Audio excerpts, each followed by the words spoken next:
재밌는 내용 중에 하나였는데 동양인이 기본 다 집단주의 성향이 강하다 이렇게 좀 얘기를 하셨어요. 서양인들이 그렇죠. 서양 학자들이.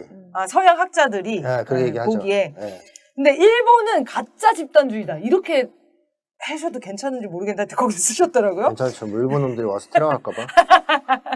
이게 그래서 진짜 모범생, 가짜 모범생 뭐 이런 개념과 비슷하다라고 이제 서술을 하셨는데 가짜 집단주의가 좀 어떻게 드러난지 일본과 한국의 차이 이거를 한번 얘기해 주시면 좋겠어요. 좀 심하게 얘기하면 전체주의죠. 이게 아. 가짜 집단주의가. 네네네. 그러니까 한국 사람들이 집단주의, 우리주의를 갖게 된 것은 자발적으로 갖게 됐다고 봐요.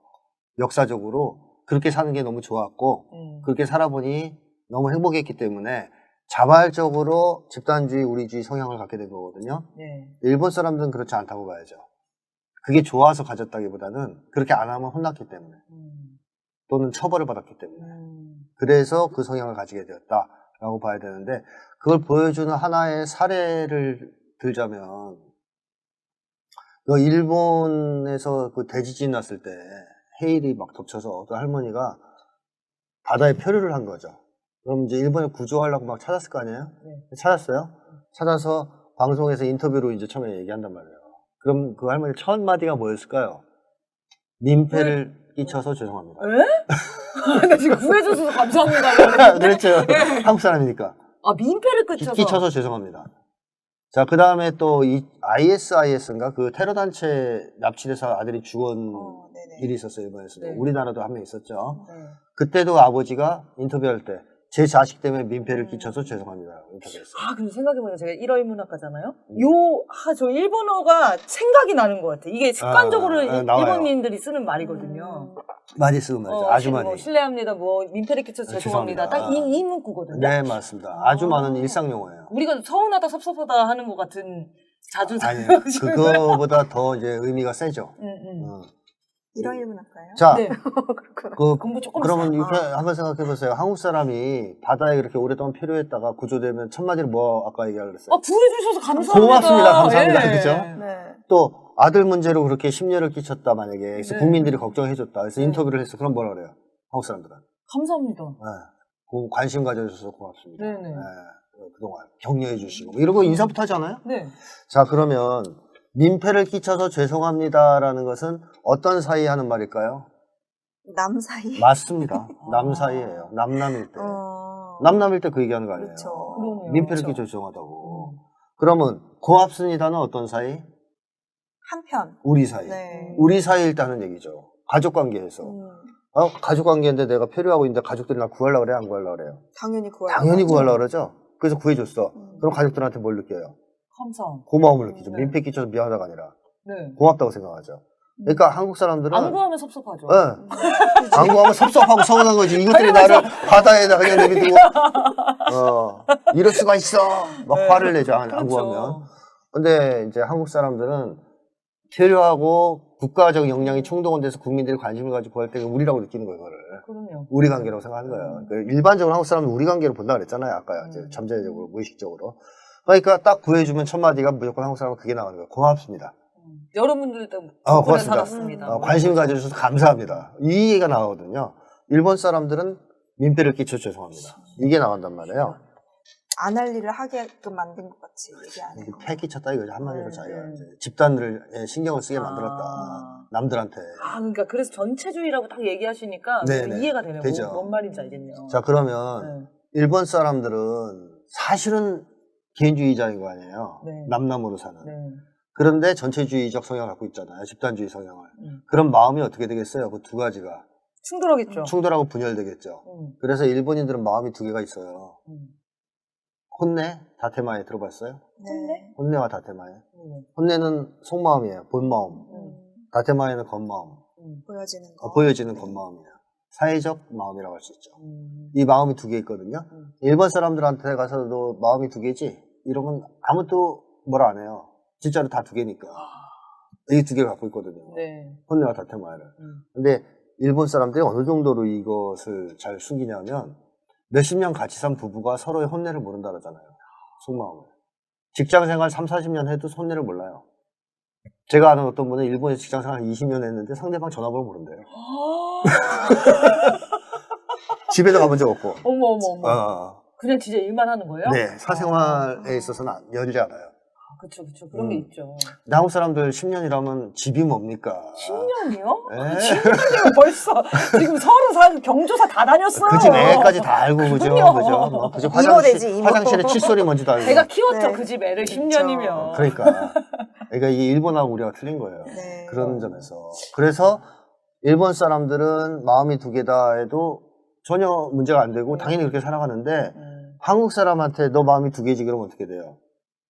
그런 거. 날 욕이에요. 보고, 욕이에요. 날 보고. 엄청난 신뢰죠. 앞뒤가 다르다, 네. 막 이런 표현. 그 얘기밖에 안 되거든요. 네. 한국 사람들은 속마음, 겉마음 다른 걸 엄청 싫어합니다. 표리부동하다 그래가지고, 야, 저 자식은 겉과 속이 달라. 나쁜 놈이야, 상대하지 마. 이런잖아요. 그렇게 치면 일본 놈은 다 상대하면 안 돼요. 일본 사람은. 다 이 두 가지 마음이 있어요. 물론 걔 중에 한두 명은 아닐 수도 있겠지만, 대체로 이렇다는 것이고, 네. 한국 사람들은 거기에 비하면 겉과 속이 비슷한 편이라고 봐야 돼요. 그러니까 확연하게 분열돼서 두 개의 마음이 있고 그러지 않아요. 한국 사람들이 이 말 자체를 이해 못하죠. 마음이 두 개라는 거를. 근데 일본인도 이해하고 미국인도 이해합니다. 미국인도 가면 이런 얘기 하잖아요. 네네. 왜 걔들도 사회적 가면이 있거든요. 네. 우리도 가면은 있죠. 사회생활을 할 때 좀 더 밝은. 한국 가면은 거의 투명에 가까운 거예요. 이 정도는 안 쳐줍니까? 외국의 거에 비하면 거의 투명해요. 외국 거는 완전히 그 가죽 가면 까만 거 있잖아요. 안 보이는 거. 아니, 사례 중에 유모차 사례를 들으셨어요. 네네. 그 얘기도 한번 해주십시오. 너무 재밌던데. 그게 뭐냐면, 이제 다른 사람이 이제 일본에서 겪었던 일을 쓴 책에서 제가 인용한 건데, 유모차를 엄마가 이렇게 데리고 일본 열차, 이제 지하철이죠. 탄 거죠. 내가 울어. 오는 순간 그 열차 칸에 있는 모든 사람들의 시선이 그 두 사람을 하는 거야. 착! 불이 빡 나요. 짜리리. 저것들이 애를 데리고. 그러니까 그 엄마가 얼마나 당황했겠어요. 그럼요. 무섭죠. 그러니까 계속 죄송합니다. 스미마생이죠. 하다가 다음에 기차가 쓰자마자 불이 나게 들고 내렸어요. 이런 장면을 보고 놀란 거죠. 한국 사람이 그걸 보고. 왜 우리랑 너무 다르다 느낌이. 그러고 이 사람이 나중에 한국에서 비슷한 일을 경험했는데 이렇게 유모차를 누가 데리고 탄 거예요. 엄마가. 내가 막 울어. 그러니까 할머니가 이렇게 닿아가지고 아유 엄마 힘들게 울어 그러면서 막 이제 알랄라 하고 옆에 있는 애들은 막 스마트폰에 뭐 켜서 보여주기도 하고 난리 막 도와주려고 막 어떻게든 못 오게 하려고. 그리고 주변에서 막 째려보는 사람도 없어요. 누가 그걸 째려봐요? 애가 웃는다고 째려봐요? 안 째려보죠. 그걸 보면은 어머님이 힘들어 할 걸 알기 때문에 다들 일부러 안 보죠. 당황할까봐. 그래 보더라도 째려보는 게 아니고 그냥 우호적 시선과 이 안타까움 같은 걸 보지. 어떡하냐. 아이고, 어떡해, 저거. 그래서 한국 엄마도 또 그거 갖고 미안하다 안 하잖아요, 사람들한테. 그렇죠. 미안해하진 않잖아요. 그냥, 아유, 뭐 사람들 시끄럽게 왜 그래, 그러 정도 얘기하지. 그리고 다음에 내리지도 않아요. 그렇죠. 끌고. 갈 때까지는 가야 되는데. 네, 그렇죠. 내리는 건 못 본 것 같아요. 누가 내리라고 하지도 않고. 그런 문화가 없죠. 근데 일본 사람들은 그걸 싫어합니다. 패기치는 행동 같은 거. 우리는 그 아기가 이렇게 있으면 그거 아세요? 그 아기 엄마가 이렇게 아기를 안고 있으면 요 뒤에 있는 사람들이 다 아기랑 놀고 있는 거? 맞아요. 그래서 아기가 갑자기 막 웃거나 이러면 엄마가 이게 쳐다보면 갑자기 다 딴짓하고. 맞아요. 그게 너무 재밌는 장면이거든요. 네, 늘 맞아요. 아기를 보면은 막 어떻게든 막 재밌게 해주려고. 귀여워서. 물론 일본도 그 아기들 좋아하는 그런 문화는 있겠지만 그 폐를 끼치는 그 장면에서는 날카로워지는군요. 울면 안 되는 거죠. 왜 그런 짓을 해? 이게 민폐잖아. 이거는 사회적 규범을 어기는 거야. 뭐 이런 거죠. 신기하네. 그 일본은 왜 그렇게 된 건가요? 그러면? 그러니까 왜 사람들이 민폐를 끼치는 걸 무서워하겠어요? 그랬다가 어떻게 뭐라고 할 것 같으니까. 혼나니까 그런 거죠. 그 이지메라 그러죠. 일본에서. 아. 집단적 따돌림. 집단의 규칙을 위배했을 때, 힘 있는 사람이 쟤는 우리 규칙을 어겼어. 그럼 집단 따돌림 해버리거든요. 네. 그게 옛날부터 있었단 말이에요, 그 문화가. 이즈메가 원래 일본에서 시작된 문화인 거죠? 그렇죠. 네. 그러니까 그게 무서워서 어떻게든 빨리 사과를 해야 되는 거예요. 민폐를 끼쳐서 받아. 그런 게 생활화 습관화돼 있는 네, 거군요. 그렇죠. 한국 사람들은 이제 그런 게 별로 없어요. 별로 무서워하지 않으니까.